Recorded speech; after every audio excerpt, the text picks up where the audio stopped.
Hey y'all, I'm back with the continuation of Bernice chapter 19, and I think I was left off right here.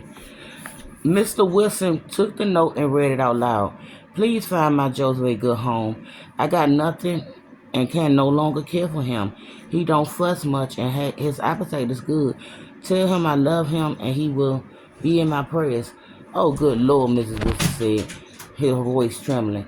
That poor woman, she gazed down at Joseph, already bouncing him gently in her arms as if he belongs there. And you poor sweet boy, you must have been so frightened.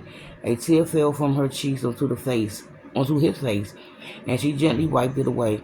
Then looked at her husband again, a sad, wistful smile on her face. Can't you see? He needs us and we need him. Mr. Wizard let out a loud sigh and dropped his shoulders.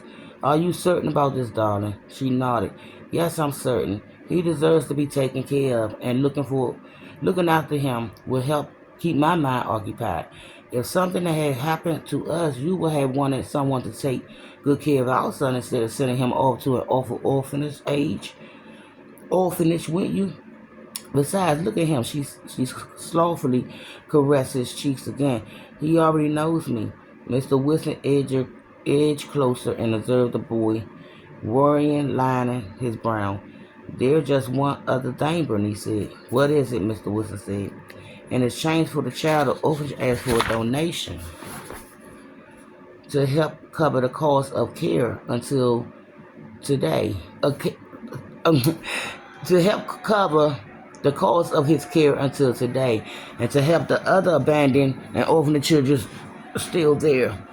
Mr. Wilson's eyes went dark. You might have mentioned that sooner.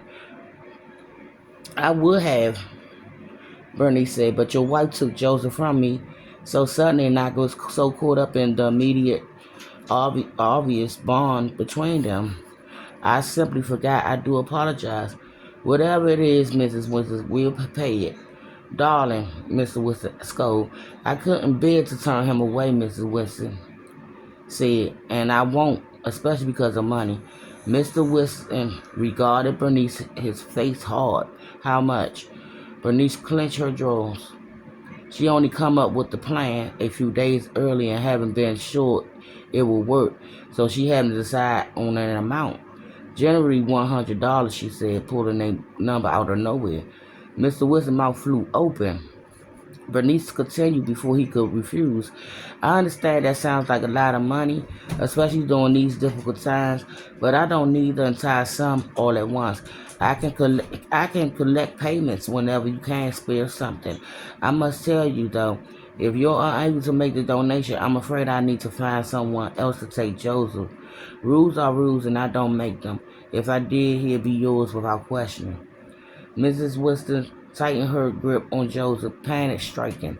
The fear on her face nearly broke Bernice's heart, but she reminded herself she had to do what was necessary to take care of Owen and Mason. Not to mention that giving a God-fearing American couple a white orphan to turn into a contribution member of society instead of letting him end up on the street someday would be good for the city.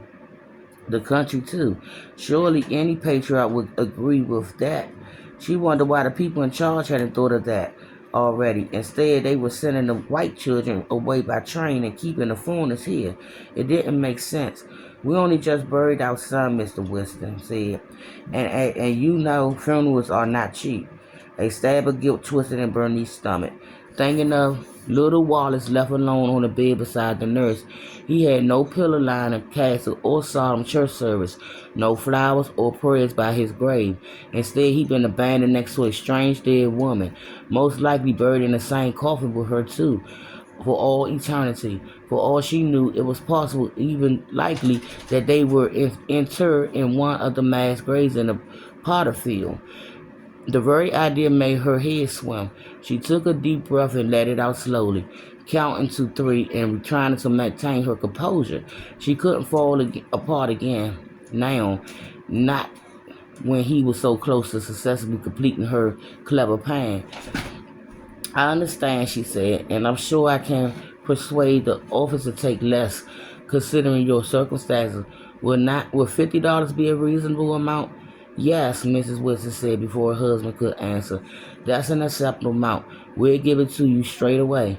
Mr. Wilson nodded once, then stomped away to get the cash. Now that money, along with several other donations Bernice had collected early in the week, lay safely hidden beneath her mattress in the other room where Owen Mason lay napping. It was enough for 2 months' rent, groceries, and 3 more train tickets for the immigrant children. But it wasn't going to last forever. She needed to do more.